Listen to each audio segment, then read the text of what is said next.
السلام علیکم لسنرز، کیسے ہیں آپ سب؟ امید کرتی ہوں آپ لوگ سب خیریت سے ہوں گے اور میری ویڈیوز کو پسند کر رہے ہوں گے۔ اور آج میں پڑھنے جا رہی ہوں قرۃ العین سکندر کا افسانہ نیت۔ اگر آپ میری ویڈیوز کو پسند کر رہے ہیں تو میرے چینل کو سبسکرائب کریں، لائک کریں اینڈ شیئر کریں۔ Thank you. اور ہر کسی کو پل بھر میں بے عزت کر ڈالنی تھی۔ بے وقت کرنے کا ہنر کوئی ان سے سیکھتا، زبان درازی کے اصل جوہر دکھا کر دوسرے کو شرمندگی کی اتھاہ گہرائی میں دھکیل دیتی تھی۔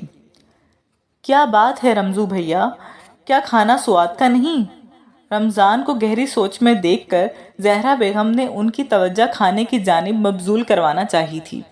انہوں نے زیر لب مسکرا کر اثبات میں سر ہلایا اور رغبت سے کھانے لگے۔ کھانے کے فوراً بعد وہ گرم بھاپ اڑاتی چائے کی پیالیاں لے آئی تھی۔ بھابھی، میں اصل میں آپ کے پاس حاضر ہوا تھا، میں بہت پریشان ہوں۔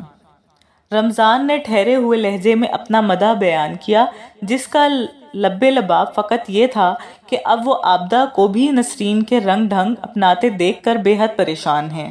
وہ چاہتے ہیں کہ اب عابدہ زیادہ وقت ادھر زہرا بیگم کے پاس گزارے تاکہ اگلے گھر نباہ کر سکے۔ بھابھی، ہر کوئی مجھ جیسا شریف نہیں جو بیوی کے رنگ ڈھنگ دیکھ کر بھی چپ کر جائے۔ رمضان کی بات اپنی جگہ بالکل درست تھی، جس سے اختلاف ممکن ہی نہیں تھا۔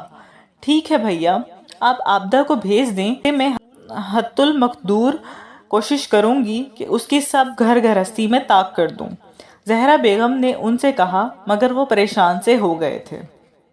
مگر بھابھی، میں چاہتا ہوں کہ آپ خود ہی کسی طرح اس کام کا آغاز کریں، میرے کہنے میں تو نسرین کو ضد ہو جائے گی۔ میں جانتا ہوں اس نے انکار کر دیا تو بات وہیں ختم ہو جانی ہے۔ رمضان کی بات کا اصل مقصد وہ بھانپ چکی تھی۔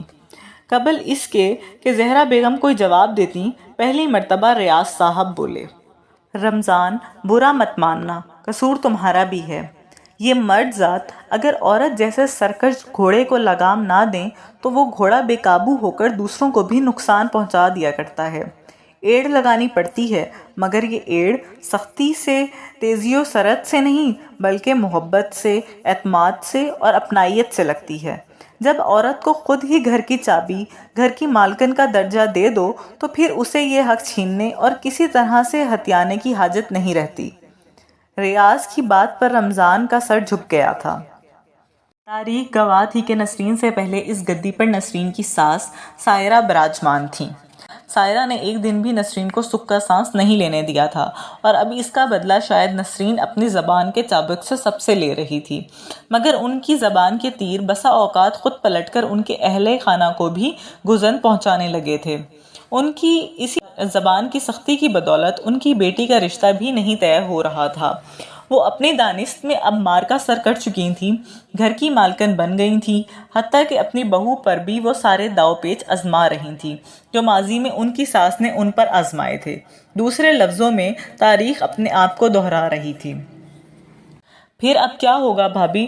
مبہم سی امید کے سہارے رمضان نے زہرا بیگم کو مخاطب کیا، اور زہرا بیگم نے ان سے وعدہ کر لیا کہ وہ ان کا اصل مدح بخوبی سمجھ چکی ہیں اور اس مسئلے کو حل کر کے ہی دم لیں گی۔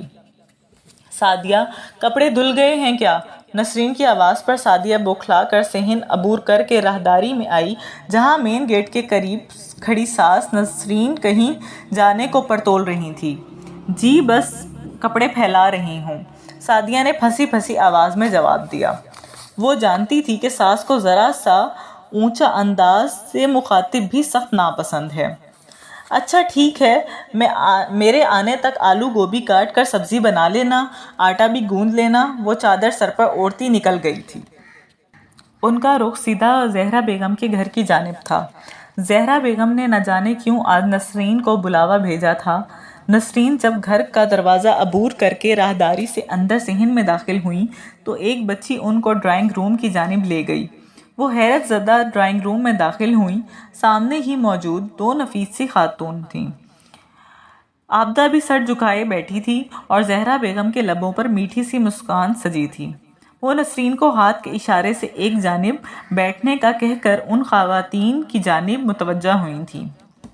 جی ماشاء اللہ، ہمیں تو بچی بے حد بھائی ہے، معمر خاتون نے اینک ناک پر جماتے ہوئے بے حد ٹھہرے ہوئے لہجے میں اپنا اندیاب دیا۔ آبدہ جاؤ بیٹا، میں نے چولہے پر دال چڑھائی ہے، اسے جا کر دیکھو۔ زہرا بیگم نے جان بوجھ کر اسے وہاں سے ہٹا دیا۔ آبدہ بھی سعادت مندی سے وہاں سے اٹھ کر چلی گئی۔ اب وہ خواتین نسرین کی جانب متوجہ ہوئیں۔ ماشاء اللہ، بہت اچھی تربیت کی ہے آپ نے۔ ہم نے سنا تھا کہ بیٹیاں ماں کا عکس ہوا کرتی ہیں، اور آج دیکھ بھی لیا۔ اتنا شائستہ لب و لہجہ ہے آبدہ کا، اور ہمیں آپ کی بیٹی بے حد پسند آئی ہے۔ میرا ایک ہی بیٹا اور ایک بیٹی ہے۔ یہ بیٹی شادی شدہ ہے اور بیٹا ماشاء اللہ ٹیکنیکل انجینئر ہے اور فرما بردار ہے۔ آپ کی بیٹی کو ہم بے حد اپنائیت اور خلوص سے رکھیں گے۔